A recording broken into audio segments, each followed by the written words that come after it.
Vamos a iniciar con el proceso postventa. Primero daremos un repaso sobre los temas vistos a lo largo del curso. Hemos hablado sobre el coaching de negociación internacional, medios de pago, los contratos internacionales, verificación de riesgo comercial y financiero, elaboración del listado de cliente por partida arancelaria, la inducción al marketing internacional, elaboración de informes en tendencias de productos, el cierre de ventas y el proceso de seguimiento postventa que lo vamos a ver en esta unidad.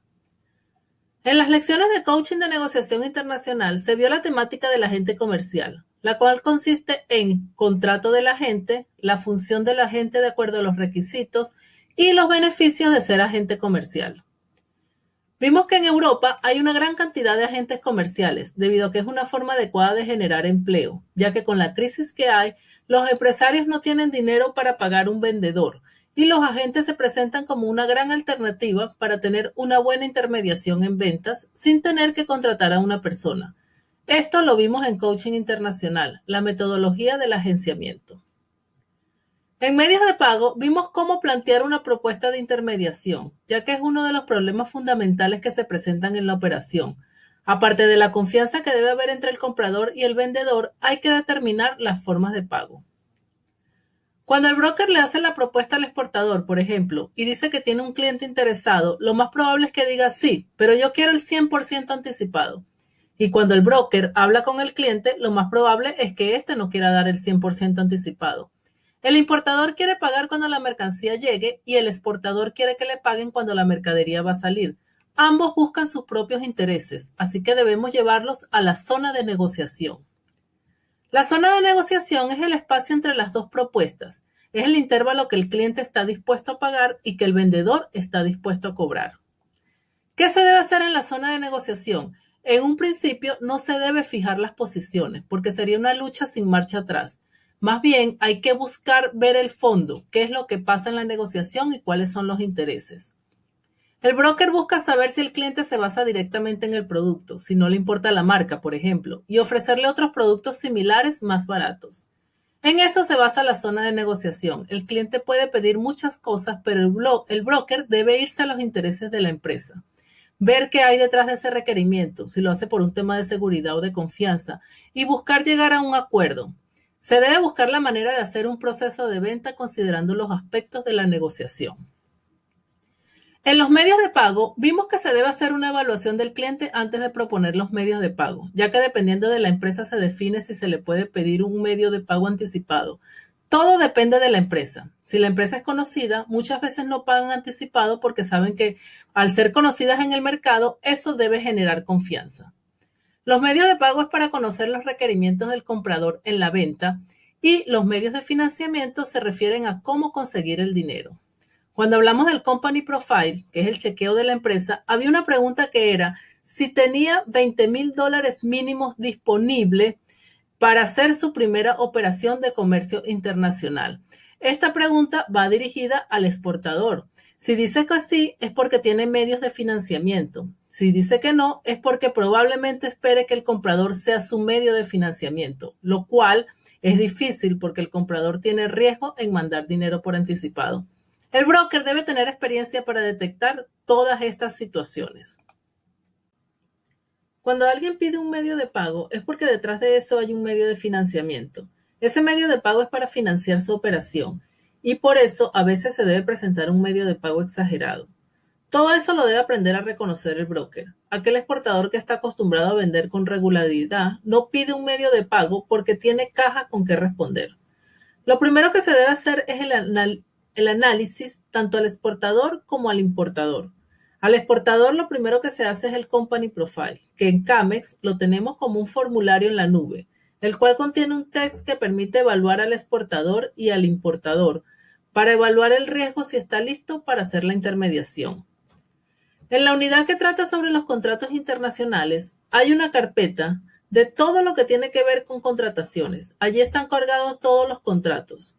Eso está publicado en el aula de Camex. El contrato internacional permite evaluar si estamos o no protegidos. Antes de comenzar a hacer las llamadas, se debe hacer el contrato con el cliente. Tenemos que el proceso es el siguiente. Se consiguen los exportadores. Estos se encuentran en la base de datos de exportadores de Perú, por feria, por recomendaciones, etc.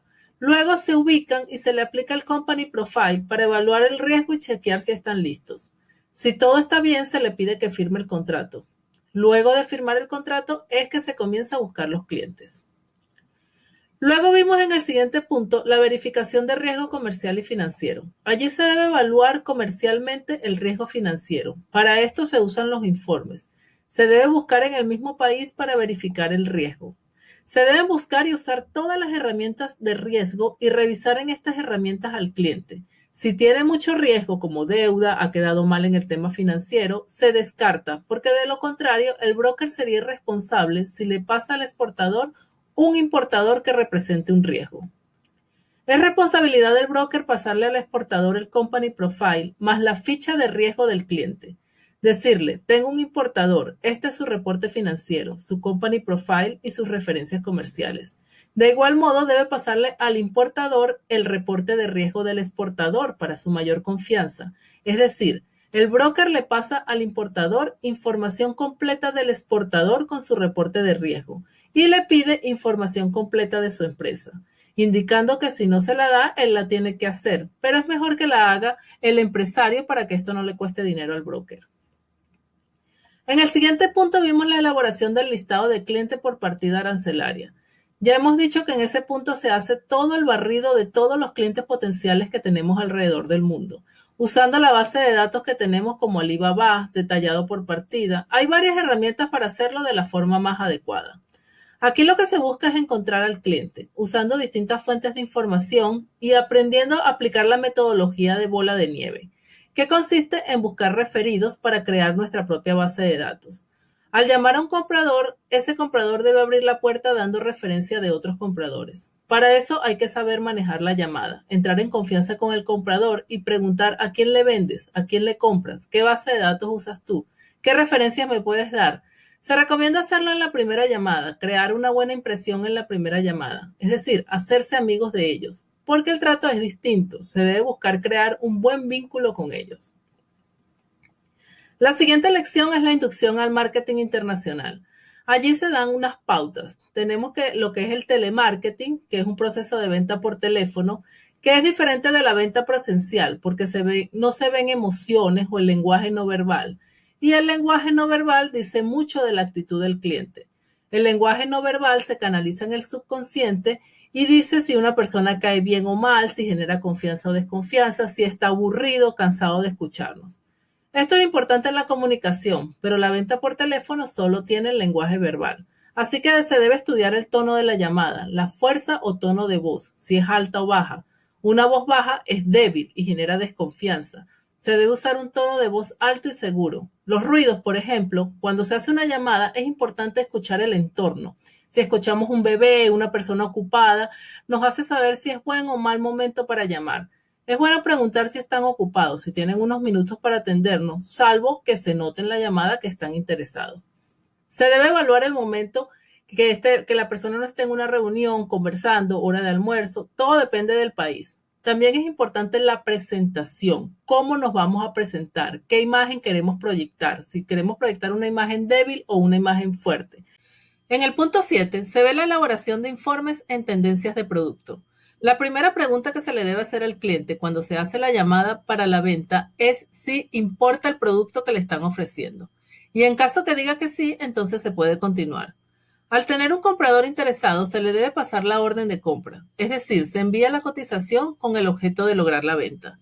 Si el comprador no está interesado, se le aplica la encuesta para saber por qué no está interesado, en el cual se le aplican ciertas preguntas como si es por el precio, si es por la plaza, será por el producto o por la promoción. Se debe saber qué fue lo que no le gustó al cliente. La segunda pregunta que se le hace es, ¿compraría mi producto? En este momento se le da la propuesta de valor, que son las 4P: precio, producto, plaza, promoción. Si a esta pregunta dice que sí y a la pregunta de si compraría el producto dice que no, quiere decir que algo no le gustó del producto. Puede ser que sea muy caro, que la marca sea muy básica, que sea desconocido o que la promoción sea inadecuada.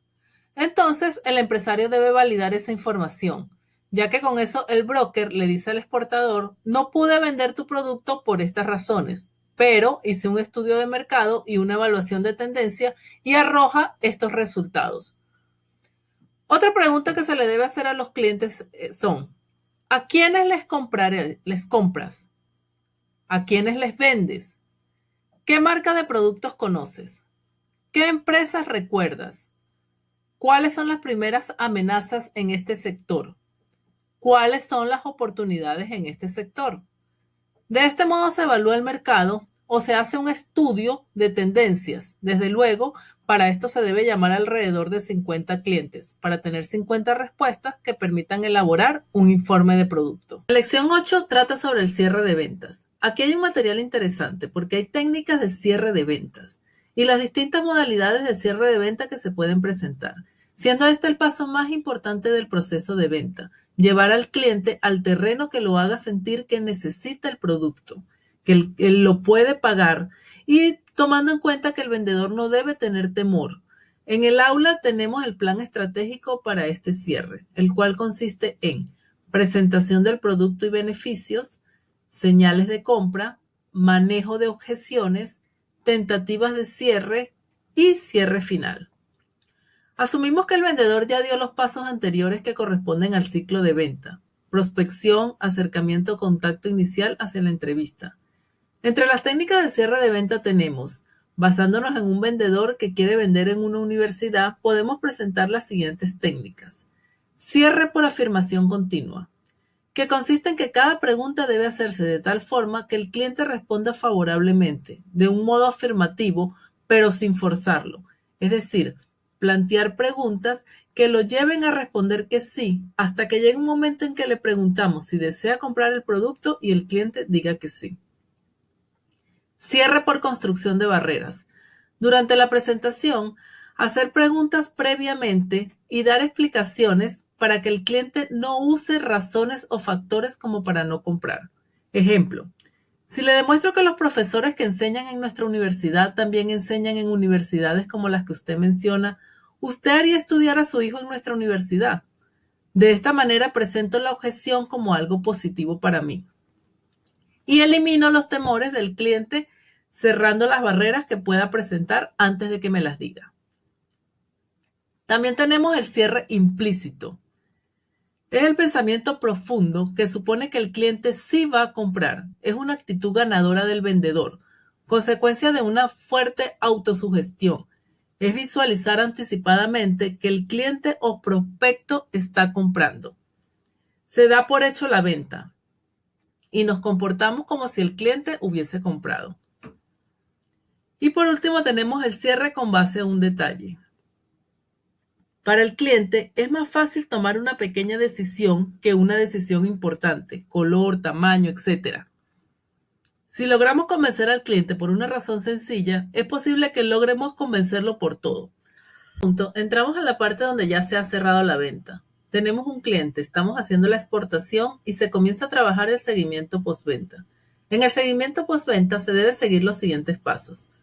Documentación de la intermediación por cliente, es decir, tener un archivo de la operación por cliente, el cual debe contener contrato de agenciamiento firmado por el exportador y bien redactado, el company profile tanto del exportador como de los importadores, la ficha técnica del producto, la evaluación o verificación del riesgo financiero y comercial del exportador y de los importadores. Por otro lado, también debe contener la operatividad del primer despacho, que se refiere a la operación de la primera venta internacional, la cual es muy importante porque aquí es donde el importador y el exportador se van a conocer. Van a ver su profesionalismo, su reputación. En esta primera operación, el agente debe estar activo en toda la operación, porque si lo hace mal, hasta allí llega la intermediación. Este archivo la operación debe contener contrato de compra-venta internacional, firmado por ambos, importador y exportador. Chequear que sea adecuado y en este se colocan las cláusulas que deben tomar en cuenta tanto el importador como el exportador. Cotización final, que indica los términos del acuerdo. Orden de compra, en la que se representa la cotización. Esta debe manejar información como fecha de embarque, embalaje, documentación. Carta de crédito o anticipo. Es el seguro de la orden de compra. Esta asegura que la orden de compra sea vigente y se vaya a ejecutar. Seguro de orden de compra. Seguro de impago. Por si el cliente por alguna razón no paga. Ejemplo, cuando se le importa el producto, su fábrica se puede incendiar, puede tener un problema tributario o por alguna razón no tiene el dinero para responder. En este caso, se debe tener un seguro de impago. Buena evaluación de ambas partes. Se evalúa la cotización, si está bien hecha o no. Una vez que se tiene la evaluación, comienza la operativa del comercio. Se ponen las siguientes condiciones en la orden de compra: fecha de embarque, embalaje, documentación, requisitos de aduana de destino, transporte interno, elección de transportista internacional, operadores de comercio internacional con los cuales se van a trabajar. Una vez que esto se tiene claro, se hace la prealerta, en la cual es de gran importancia porque se refiere a que el broker le escanea toda la documentación antes del embarque. Muchos errores de comercio exterior se deben a que el exportador no le prealerta al importador la mercadería que le va a enviar y el importador lo recibe cuando la mercadería llega ahí. Y es en ese momento donde se da cuenta que la factura está mal hecha, el certificado está mal. En cambio, si se hace una prealerta 2 o 3 días antes de que se mande el embarque, se manda toda la documentación como la va a recibir el importador y le da tiempo de revisarla y solicitar cualquier cambio en caso que se requiera. El prealerta lo revisa el agente aduanero del importador. Se le pregunta quién es su agente aduanero para enviarle la documentación y trabajan de la mano el agente de exportación con el agente de importación. Esos documentos se envían cuando todos estén aprobados. Hay importadores que pueden solicitar que no les envíen la mercancía hasta tanto se le haga el prealerta. Una vez hecha el prealerta, viene la operación en sí, que es el embarque de la mercadería, en la cual se debe tener claro la documentación aduanera, que es la factura guía de revisión, embarque de la mercadería, certificados, etc. Luego se hace el embarque. Luego hay que revisar el arribo de la mercadería. Posteriormente, el proceso de desaduanamiento de la mercadería, chequear todo. Evaluar el control y verificación de la mercancía, lo cual es de gran importancia, que la gente haga una certificación de la verificación de la mercadería, evaluar si llegó o no en buen estado, ya que hay clientes que pueden decir que la mercadería llegó en mal estado. Es por eso que el agente aduanero debe estar allí para verificar en estos casos si lo que el cliente dice es correcto o no. Para esto se debe tener puntos de control.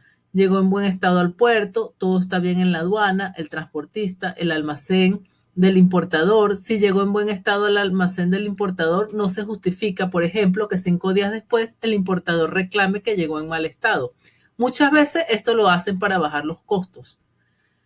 También tenemos el cobro de los pagos diferidos, es decir, los pagos que se hacen a posterior o a plazo. Una vez que se ha verificado que la mercancía llegó en buen estado, puede el broker decir: ok, ya cumplí, ahora págame los diferidos de la estipulación del contrato. Y por último tenemos validar la verificación de los problemas presentados.